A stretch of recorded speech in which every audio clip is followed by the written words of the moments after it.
आज हम लोग लीड कोड का क्वेश्चन नंबर 950 क्वेश्चन करने वाले हैं। क्वेश्चन बोल रहा है reveal card in increasing order. Question क्या बोल रहा है कि you are given an integer array deck, there is a deck of cards where every card has a unique integer, the integer on the ith card is deck I. You can order the deck in any order you want. Initially, all the cards start face down in one deck. You will do following step repeatedly until all cards are revealed. To take the top card of the deck, reveal it and take it out of the deck. If there are still cards in deck, then put the next top card of the deck at the bottom of the deck. If there are still unrevealed cards, go back to step 1, otherwise step return an ordering of the deck that would reveal the card in increasing order। देखो question पढ़ने के बाद इतना समझ में आ गया कि देखो पहले स्टेप में बोल रहा है कि take the top card of the deck, reveal it and take it out of the deck. If there are still card in deck, then put the next top card of the deck at the bottom of a deck। देखो ये इसका मतलब ये हो गया कि इसमें जो है क्यू का यूज होगा कि मान लो कि जो पहले कार्ड को लेता है रिवील करता है, ठीक है ना, तो इसे बाहर कर देना है।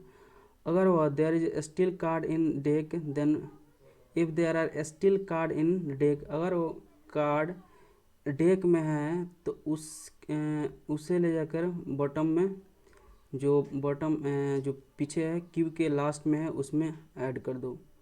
देखो क्वेश्चन ये दिया है डेक इतना है और आउटपुट ऐसा है, तो इसमें देखो हम लोग क्वेश्चन को सॉल्व करने वाले हैं। उस क्वेश्चन को सॉल्व करूँगा उसमें मैं समझा दूँगा कि कैसे ऐसे मतलब कैसे करना होगा। तो मैं बोला कि पहले इसमें क्यू की ज़रूरत होगी, साथ ही साथ हमें क्या करना होगा कि इंक्रीजिंग ऑर्डर में इसे देना होगा। देखो ऑर्डर डेक रिवील इन इंक्रीजिंग ऑर्डर, तो सबसे पहले जो होगा वो स्मॉल वाला आएगा, तो जो सबसे स्मॉल होगा वो पहले आएगा। तो इसके लिए हमें सॉर्ट करना होगा, तो हम लोग डेक को सॉर्ट कर देते हैं। तो sort begin deck and deck और एक इंट n बना लेते हैं, n equal deck dot size बना लेते हैं। और हमें रिटर्न क्या करना है, एक वेक्टर को ही रिटर्न करना है। तो एक वेक्टर ले लेते हैं, वेक्टर ऑफ इंट, और इसका नाम ले लेते हैं एनएस नाम ले लेते हैं। और इसका जो साइज होगा, जितना साइज डेक का है उतना ही साइज इसका जो रिटर्न करेंगे एनएस वेक्टर को उसका साइज होगा। और सब में इनिशियलाइज 0 कर देते हैं और एक क्यू बना लेते हैं, और ये भी इन टाइप का, ये स्टोर करेगा इंडेक्स को, ठीक है। तो इंडेक्स को स्टोर करेगा तो इसमें इंडेक्स को डाल देते हैं। तो for int I equals to 0, I less than n, I plus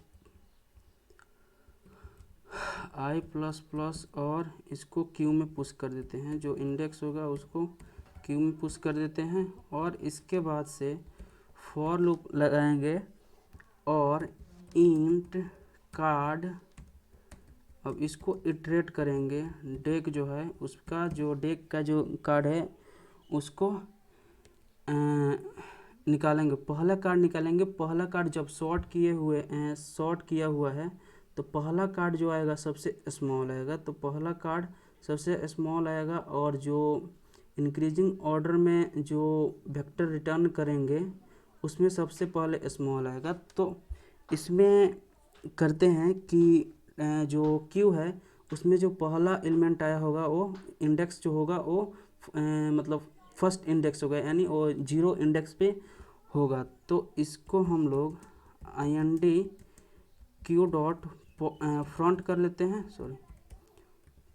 लेते हैं, और इसको पॉप कर देते हैं क्यू डॉट पॉप कर देते हैं और इसको हम लोग जो NS है उसके इंडेक्स पे, NS के जो फर्स्ट इंडेक्स हैं उस इंडेक्स पे हम लोग इसको जो कार्ड है वो कार्ड को रख देते हैं। अगर देखो, अगर मान लो कि Q इम्पटी नहीं है, तो Q इम्पटी नहीं है तो उसका जो नेक्स्ट इंडेक्स है उसको निकाल के बाहर डाल दो। अगर Q इम्पटी नहीं है तो इसका इंट नेक्स्ट IND निकाल लो, इसका नेक्स्ट इंडेक्स निकाल लो Q डॉट फ्रंट करके और Q को पॉप